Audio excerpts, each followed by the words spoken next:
5واں رکاوٹ جو ہمیں اللہ سبحانہ و تعالیٰ سے پیور کنیکشن جوڑنے سے روکتا ہے وہ ہے غفلت۔ غفلت یعنی اللہ کو بھول جانا، اس کا مطلب اللہ کی یاد سے غافل ہو جانا، اس کے احکام کو نہ ماننا اور دنیا کی چاہت میں ڈوب جانا۔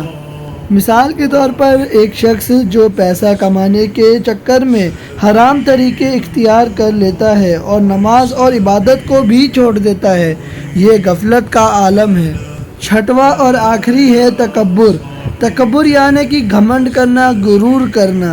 تکبر کا مطلب ہے کہ اپنے آپ کو دوسروں سے بہتر سمجھنا، انہیں نیچا دکھانا۔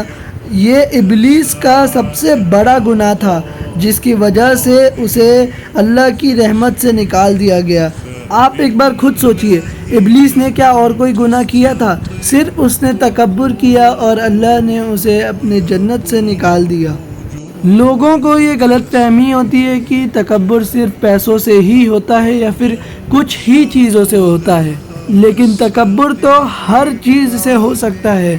تکبر نالج سے بھی ہو سکتا ہے، آپ کے اسکل، آپ کے ٹیلنٹ، آپ کے پاور، ہر چیز سے ہو سکتا ہے۔ تو اب آپ ساری رکاوٹوں کو سمجھ چکے ہوں گے جو ہمیں ہمارے رب سے، ہمارے خالق، ہمارے کریٹر، ہمارے اللہ سے پیور کنیکشن بنانے سے روکتی ہے۔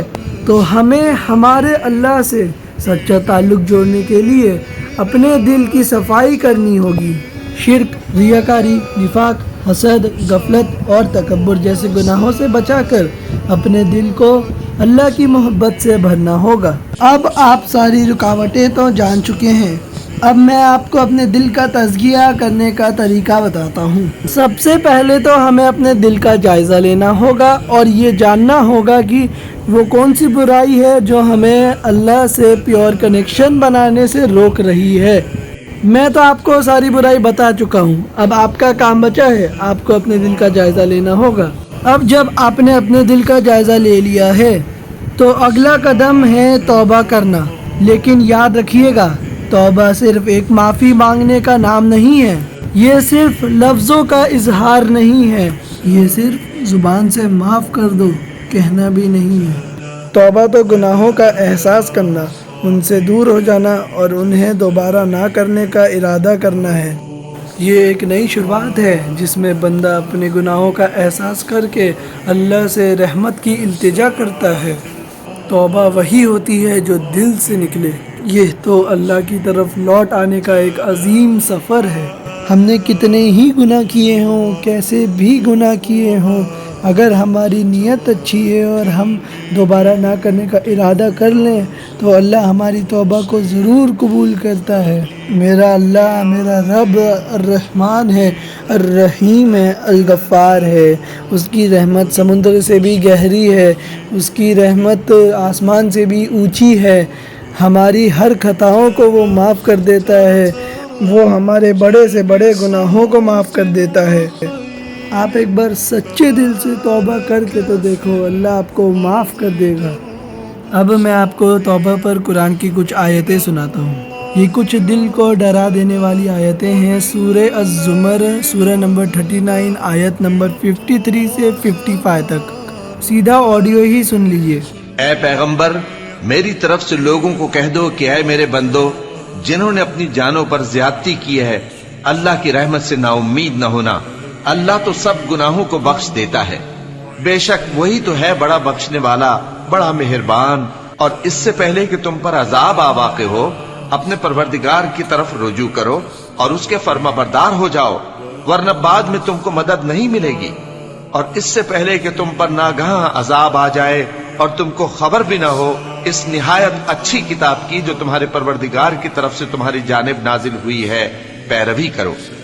مگر توبہ کے کچھ شرائط بھی ہوتے ہیں جو میں آپ کو ابھی جلدی سے بتا دیتا ہوں۔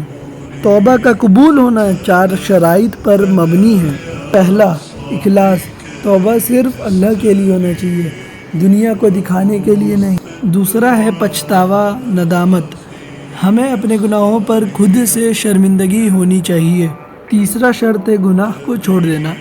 توبہ کا مطلب ہی ہوتا ہے کہ گناہ کو ترنت چھوڑ دینا اور اس پر قائم نہ رہنا۔ ایسی توبہ کر کے کیا فائدہ جس میں آپ توبہ کرنے کے بعد بھی گناہ کر رہے ہیں؟ آپ کی نظر میں آپ اللہ کو دھوکہ دے رہے ہیں، مگر آپ اور کسی کو نہیں، خود ہی کو دھوکہ دے رہے ہوتے ہیں۔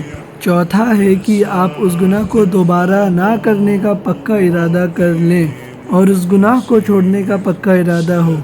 ایک اور شرط ہے جو سچویشن کے حساب سے اپلائی ہوتا ہے، حقوق العباد کا ادا کرنا، یعنی کہ اگر آپ نے کسی کا حق مارا ہے تو اس سے معافی مانگنا یا اس کا حق ادا کرنا آپ پر فرض ہے۔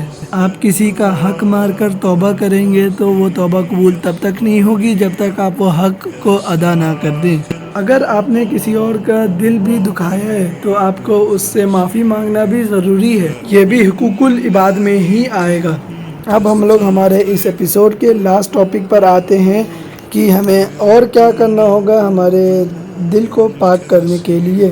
تو میں نے آپ کو ابھی تک اتنا بتا دیا کہ دل کا جائزہ لینا ہوگا اور توبہ کرنا ہوگا۔ اس کے بعد بھی ایسے کئی کام ہیں جو ہمیں کرنے ہوں گے، جیسے روز رات کو سونے سے پہلے خود سے سوال کریں، کیا آج میں نے اللہ کو راضی کرنے والا کوئی عمل کیا؟ کیا آج میں نے کسی کا دل دکھایا؟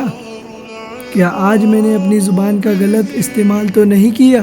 کیا آج میں نے اللہ کا خوف اور حیا رکھتے ہوئے اپنی نظروں کا غلط استعمال تو نہیں کیا؟